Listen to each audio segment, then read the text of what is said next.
Hi, I'm Stewart Spinks and welcome to episode 222 of my podcast, Beekeeping Short and Sweet. I always said there would be bumps in the road as we build our beekeeping business this year.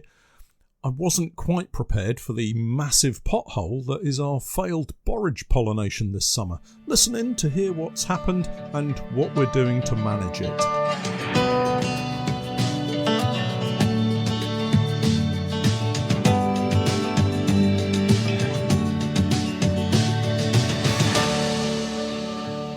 Beekeeping Short and Sweet, a beekeeping podcast for the inquisitive beekeeper with a short attention span. A beekeeper, in fact, just like me. I'm delighted to say that our podcast is now sponsored in part by Simon the Beekeeper. Making beekeeping an affordable hobby for everyone, Simon the Beekeeper provides the best value beekeeping equipment possible, along with a super fast delivery service. The bees won't wait, so their customers don't have to either. Visit the website at www.simonthebeekeeper.co.uk. Hi everyone, and welcome back to the podcast. Can you believe it's the end of July? We certainly raced through that month, didn't we? Now, this will be very confusing for some of you, I understand. It's probably late August now. Let me explain. My podcast is published each week on my Patreon page. Those of you that have subscribed to the podcast tier of my Patreon page get the podcast released each week and exclusively. For anyone listening via Apple Podcasts, Spotify, or any other podcast app, you'll be getting the podcast around 4 weeks later after the initial publication. It's exactly the same podcast, just released a little bit later. If you'd like to get the podcast as it's published each week, head over to my Patreon page and sign up to the Podcast Plus tier. The web address and details can be found in the podcast notes that accompany each podcast, and you'll be helping me get more and more of these videos and podcasts out for all of you beekeepers. The reason I mention that is that I had a couple of emails this week asking why there was a delay in the podcast reaching Spotify. But hopefully, now that I've cleared that up, we can get into the discussion about this summer's honey crop and how things have panned out. And as you've probably realised, there's good, bad and ugly. I guess we start with the bad news. It's also the ugly news. The two go hand in hand, really, and it's borderline disastrous for me this year. In fact, let's mix it all together, because a comparison between the various locations is actually quite helpful in learning about what's happened, why it's happened, and how we can improve for next year. There is going to be a next time, as the farm in question has already set out its crop plans for next year. More about that another time. So let's just recap on our summer plans. We had 3 main sites for our colonies this year. 2 of them are on borage pollination and 1 pumpkins. We have 1 farmer with the borage and pumpkins and the other farmer with just borage, and it is his first year growing the crop. For obvious reasons, I'm not going to give out the exact locations, but I think it's fair to say most people know that Essex is where a huge amount of borage is grown. The 2 borage locations are some distance apart and have different soil types, and I suspect that this is one of the primary reasons for the issues we've faced this summer. The pumpkin and borage farmer has heavy clay soil. It's the same farmer that we worked with last year. The other farmer has light sandy soil, and I think this is where the issues are. That and the incredible dry summer we've had, and we're all aware of that. It all started nicely in June. In fact, the borage at, let's call it the sandy farm, seemed to have a head start on the other farm. We'll call it clay farm. The borage germinated and grew super fast and appeared to be something like 2 weeks ahead of the borage growing at clay farm. Then we hit a major problem that scuppered our plans for the rest of the year. It didn't rain. It hasn't rained. I think in conversations with the farmer, he reckons they've had around 3 to 6 millimetres of rain all summer in total. Add to this the fields chosen by the farmer for this first year of experimental borage growing happened to be in the one place that he couldn't irrigate, and we have a perfect storm of conditions, although a storm is exactly what we needed and what we didn't get. Over at Clay Farm, things were looking, way back at the beginning of June, pretty desperate. The farmer couldn't sow his borage when he wanted to because the ground was so dry, despite it being on heavy clay soil. However, it did rain for a few hours way back then, and it allowed him to get the borage seed in the ground and germinated. These plants just looked terrible though. Small, thin-looking stems, nothing like the fleshy, thick plants that we saw last year in 2021. I was a little worried, to say the least. We had a huge investment in this season, as you all know, and it adds a certain amount of pressure. Anyway, back to the borage and pumpkins. Over at Sandy Farm, the borage was growing nicely to start with. The rain that hit Clay Farm had also reached here, and it gave the plants a nice boost. By early July, they were starting to flower strongly. Meanwhile, at the pumpkin fields, the farmer was irrigating the pumpkin plants, and they were growing well and starting to flower. I published a video this week showing a colony on the pumpkins. These were a small nuke just a few months ago, and boy, what a transformation. Lots of bees and a growing honey crop from them. It's not all bad news, honestly. To put things into perspective, though, I would hope to crop around a ton of honey from about 25 strong production colonies on the borage, and that as a kind of baseline. It's what we saw kind of pro rata last year, so you see my levels of expectation for our honey crop this year have been quite high. Who would have thought we would hit a drought and no irrigation at our primary borage site at Sandy Farm? The borage stalled. It kept flowering, but just didn't have enough moisture in the ground to keep the pollinators coming back for more and more nectar. There just wasn't any. Many of the colonies we had here were the spring splits made in late May, with new queens added around the last week of May and the first week of June.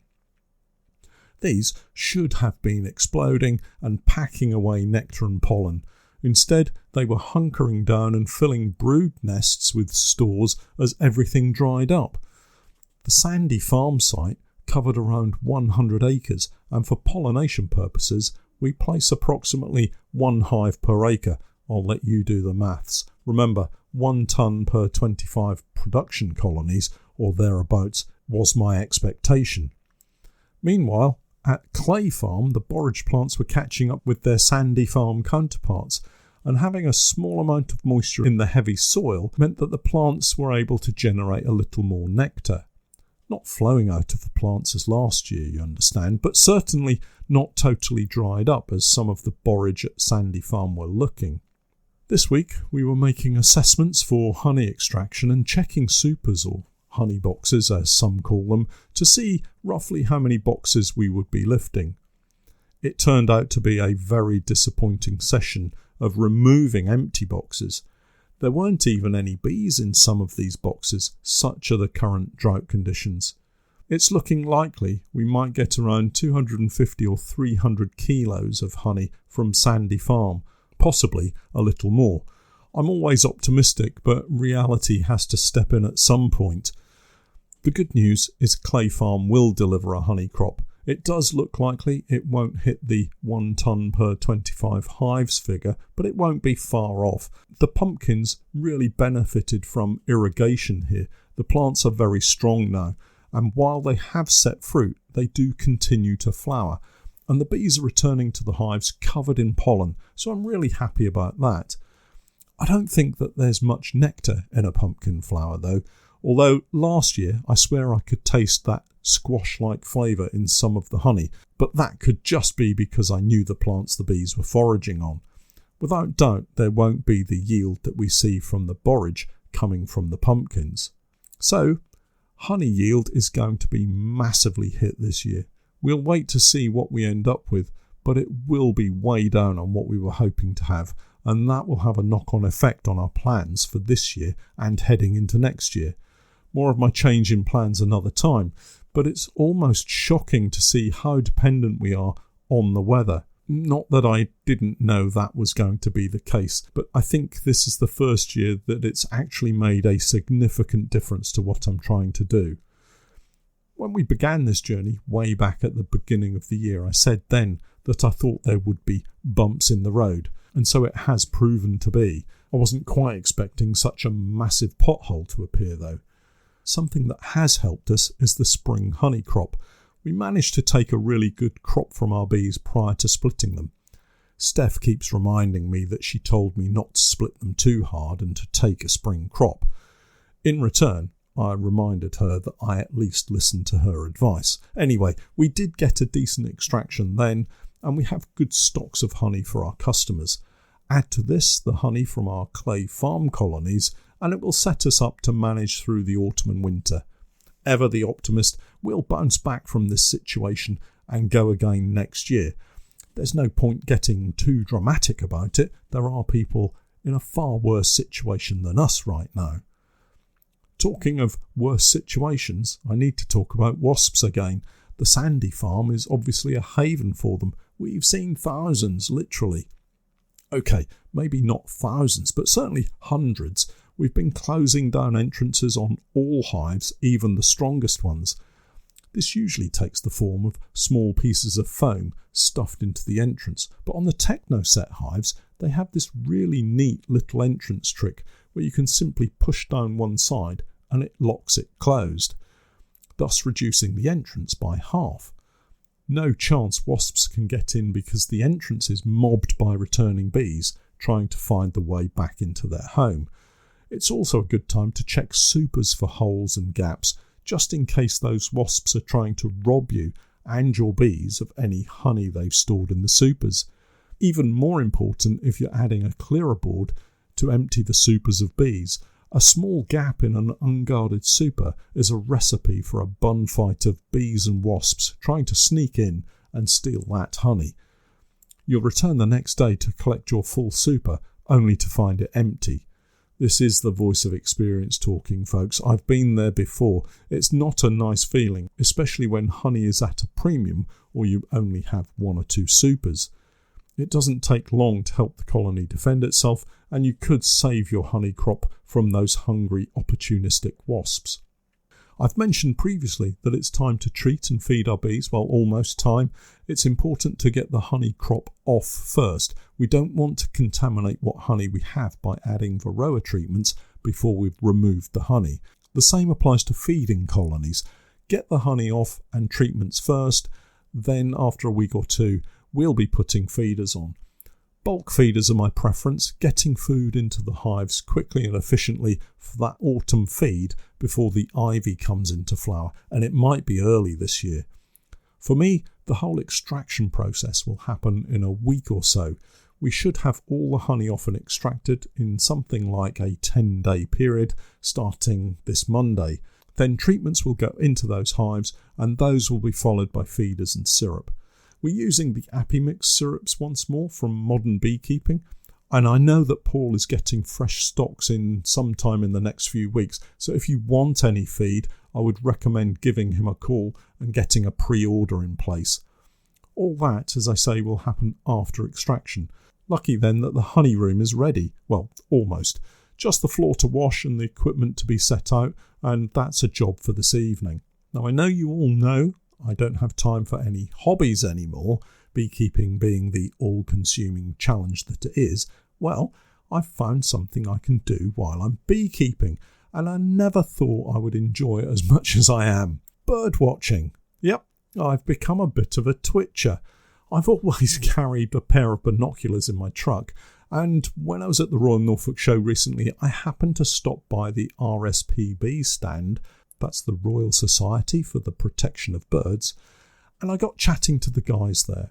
30 minutes later, and I was a family member and looking for my first bird spotting outing.